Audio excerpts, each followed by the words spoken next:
Welcome to The Explainer. Okay, we're jumping right into something I know is deeply, deeply relatable for so many of us. You know that specific bone-deep exhaustion, the kind that doesn't even have an official name yet? It's 2 a.m., your body is completely drained, literally begging for sleep, but your brain is sprinting at full speed. You're just lying there in the dark, and out of nowhere, a totally random conversation from 6 hours ago comes flooding back, and your mind just absolutely will not shut off. So why can't you just stop thinking? People love to give that super helpful advice, right? Just relax or stop worrying so much. Like your racing mind is just some bad habit you can drop. But here's the thing, and honestly, validating this might totally change how you see yourself. Having a mind without an off switch, it's actually proof of exceptionally high cognitive processing and really deep empathy.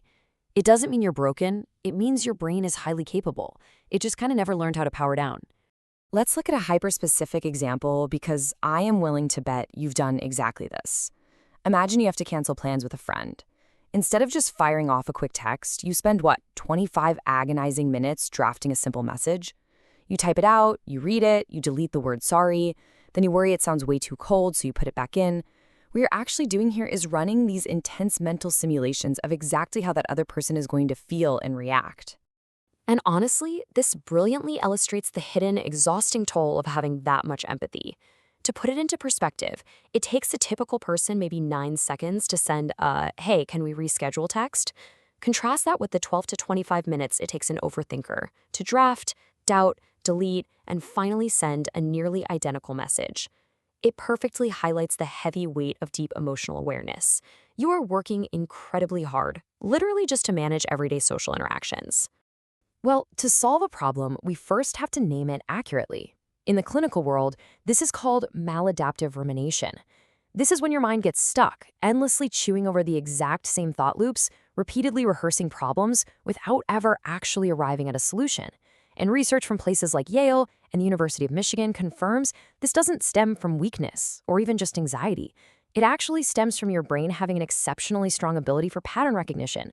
Section 1, inside your nervous system. Let's peel back a layer and look at the actual physical mechanics of an overthinking brain. So what's physically happening in that loop? Your default mode network, the DMN, which is basically the background processing system of your brain, is running incredibly loud. It's constantly auditing your past and imagining your future. Meanwhile, your prefrontal cortex, the logical CEO of your brain, stays active but gets completely overwhelmed by all that chatter. The best way to picture it? Your brain becomes a Ferrari in neutral. You've got this roaring V8 engine, your foot is jammed on the gas, the wheels are spinning, you're burning through fuel, but the car isn't moving forward a single inch. It's just pure, intense mental exhaustion. Section 2, the childhood survival strategy. To really understand this, we have to look at the origin story of why an intelligent brain does this in the first place. I really want you to remember this fundamental truth. Overthinking is absolutely not a personality flaw. It's an adaptation. Your brain does not hate you. It's not misfiring or broken. It is simply a highly sensitive, highly intelligent system doing exactly what it was trained to do to keep you safe. So where did this internal radar system come from? Well, for a lot of us, it's rooted right in childhood. If you grew up in an environment with unpredictable outcomes, or maybe the moods of your caregivers shifted suddenly without any warning, your developing brain had to learn a very, very logical survival strategy.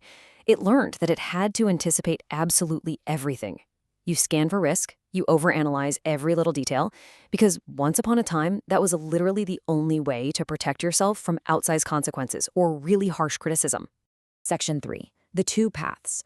Moving forward, we need to distinguish between two completely different states of rumination to figure out which maze you're stuck in. On one side, we have reflective rumination. Now, this is solution-oriented, it builds self-awareness, it deepens your empathy. It's honestly a healthy superpower. But on the other side is brooding rumination. This one is passive, it's destructive, and it preserves your negative emotions like a bug trapped in amber. The tricky, really dangerous part is how sneakily your mind can slide from healthy reflection right into an endless passive spiral of brooding, usually without you even noticing you've crossed that line. Section 4, the dopamine trap. Let's look at why you can't just use sheer willpower to force this system to shut down. Cognitive psychologists call this phenomenon the illusion of mental progress. Your mind basically tricks you into feeling like you are doing something incredibly productive. Because your brain is fully engaged and firing on all cylinders, it feels like you're actively solving a really hard problem. But in reality, you're just running on a mental treadmill. You're sweating, you're working super hard, but you are not moving forward an inch in real life. And here is the truly chilling neuroscience fact behind that illusion. Your brain naturally releases dopamine during problem solving, right? But, and this is wild, it rewards imagined problem solving equally. Every single time you analyze a new angle or construct a mental argument in the shower, your brain is rewarding itself with dopamine. Thinking itself becomes the chemical reward. Your mind essentially turns overthinking into a literal chemical addiction loop. You just cannot fight a system this chemically driven with willpower alone. Which is exactly why telling someone to just stop thinking is so neurologically naive. Have you heard of the white bear experiment? Psychologist Daniel Wegner proved that suppressing a thought creates this massive rebound effect. If you order yourself right now to not think of a white bear, you might manage it for a split second, but it creates a psychological debt. The very moment your guard drops, that thought floods back way worse than before. Section 5. How to break free. Let's explore some evidence-based, actionable techniques used by top therapists to actually change your relationship with these thoughts.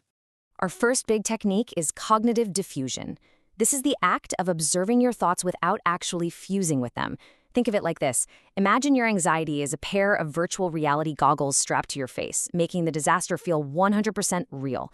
Cognitive diffusion is taking those goggles off, holding them in your hands and realizing, oh wait, I'm just watching a movie. You create this absolutely crucial fraction of distance between you and that toxic stream of thinking. So how do we apply this in real time? It's a really simple linguistic shift. When you feel a spiral coming on, shift your internal dialogue from I'm a total failure to I'm having the thought that I'm a failure. I know it sounds like a tiny change, but neurologically, it instantly separates you from the thought. It literally moves the neural activity away from your amygdala, your brain's panic center, and right back to your logical prefrontal cortex. You strip away the thought's absolute power over you. Next up, we have to engage our physical bodies through somatic experiencing. Because overthinking is so deeply tied to that old childhood survival software, we have to use the language of the physical body to tell the brain that it's safe right now. Try the 5-4-3-2-1 grounding tool. You just acknowledge 5 things you can see, physically touch 4 things around you, listen for 3 sounds, notice 2 things you can smell, and find 1 thing you can taste. Why does this actually work?